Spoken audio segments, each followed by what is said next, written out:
ബാലകൃഷ്ണനല്ലേ? നിർത്ത് മോനെ, വണ്ടി നിർത്ത് നിർത്ത് നിർത്ത്. ബാലകൃഷ്ണ!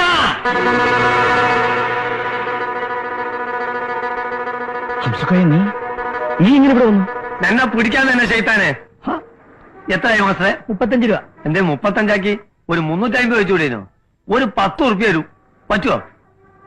അല്ല, അവന് ഇവിടുന്ന് മുങ്ങിയോ?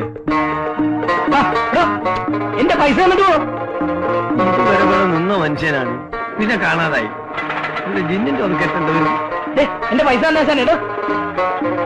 ബാലകൃഷ്ണ എവിടെ പോയി കിടക്കേണ്ടത്? ഞാൻ എവിടെ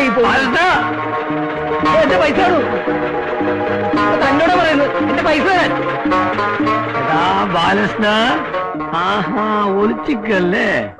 അങ്ങനെ മുങ്ങാൻ നോക്കണ്ടോ? ആടാ നമുക്ക് നായിന്റെ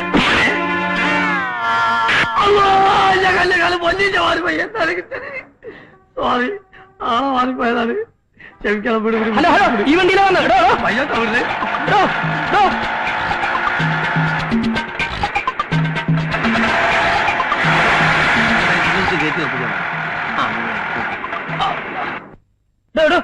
എന്റെ കാശിങ്ങി തന്നെ. ഞാനിത് അവിടെ ഇവിടെ വരെ പുറകെ വരികയായിരുന്നു. തന്നോട് ആരായിരുന്നു എനിക്ക് എസ്കോർട്ട് തരാൻ? പിന്നെ ഇത് താൻ വന്ന വണ്ടിയല്ലേ? അപ്പൊ ഇതും താൻ വന്ന വണ്ടിയാ?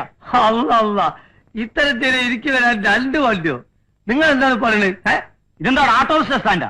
എടുത്തു മാറ്റാ വണ്ടി. അതല്ലേ ചോദിക്കുന്നത്, എന്താ ഓട്ടോറിക്ഷ സ്റ്റാൻഡാ? ഒന്ന് പിടിച്ച് മാറ്റുവാൻ ഞാൻ ഇപ്പൊ വരാം. ഒരാളൊന്ന് കേട്ടോ, താനത് എവിടെ പോകുന്നു? കണ്ടൂടെ ഇതിന്റെ അകത്തേക്ക്? ആരെ കാണണമെന്ന് പറഞ്ഞാൽ വിളിച്ച് കാണിച്ചു തരാം. എനിക്ക് പടച്ചാമ്പുരാനൊന്ന് കാണണം, ഒന്ന് വിളിച്ച് കാണിച്ചു തരാൻ പറ്റുമോ? ഒന്ന് പോയാ.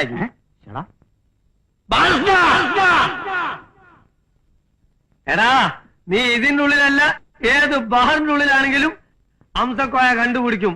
ഇറങ്ങി വാടാ തൊരപ്പാ. സോറി, നിങ്ങളല്ല, വേറൊരു തൊരപ്പുണ്ട്. എന്റെ സ്നേഹിതൻ ബാലകൃഷ്ണൻ കേട്ടുകൊണ്ട് എന്റെ ഒരു 35,000 രൂപ കടം വാങ്ങിയിട്ട് മുങ്ങിക്കളഞ്ഞാണ് അവൻ. സഹോദരന്മാരെ, നിങ്ങൾ എല്ലാരും കൂടി അവനോട് ആ പൈസ ഒന്ന് വാങ്ങിത്തരുമോ? അല്ലെങ്കിൽ എന്റെ പെങ്ങളെ കല്യാണം മുടങ്ങിപ്പോവും. നിങ്ങൾക്കാവുമ്പോ അതിന്റെ സമ്പളത്തൊന്ന് പിടിക്കാലോ, ഞാൻ രക്ഷപ്പെടും. അതിന് അവൻ ഇവിടെ അല്ല ജോലി. നോണ പറയരുത്, അവൻ ഈ ഓഫീസിലാണ് ജോലി ചെയ്യുന്നത്, എനിക്ക് നല്ലോണം അറിയാം. ബാലകൃഷ്ണ, എടോ, ഈ തലയ്ക്ക് വെളിവില്ലാത്തവനൊക്കെ ഇങ്ങോട്ട് കയറ്റി വിടുന്ന എന്തിനാ? തലക്ക് വെളിവില്ലാത്ത എനിക്കല്ല, നിങ്ങളെ വാപ്പക്കാണ്. എടോ, സാധനത്തെ പിടിച്ച് പുറത്താക്കോ. അടുക്കരുത് അടുക്കരുത്, പല്ലാനോടുക്കല്ലാത്തിട്ട് ഒറ്റ കുട്ടി അടുക്കരുത്. ആഫീസ് ഞാൻ അടിച്ചു പൊളിക്കടാ. ജീവനെ കൊല്ലുള്ളൂ, നിന്റെ അടുക്കരുത്. ശരീരം വരും. എന്റെ സ്വന്തം ശരീരം കേട്ടില്ല. അത് അവിടെ നെക്കില്ല, അതിൽ തക്കെ നെക്കില്ല, അതാക്കി പഠിച്ചാല് കൗത്ത് പിടിക്കല വന കണ്ടുപോയി. ഞാൻ തന്നെ കൊണ്ടുപോകാനാണ് കൊണ്ടുപോകും. അമ്മോ വിടാ. എന്തൊരു ശല്യമാണ്. ആ ബാലകൃഷ്ണൻ കൊണ്ട് ഇവിടെ ഇരിക്കപ്പെടുന്നില്ലാണ്ടായല്ലോ.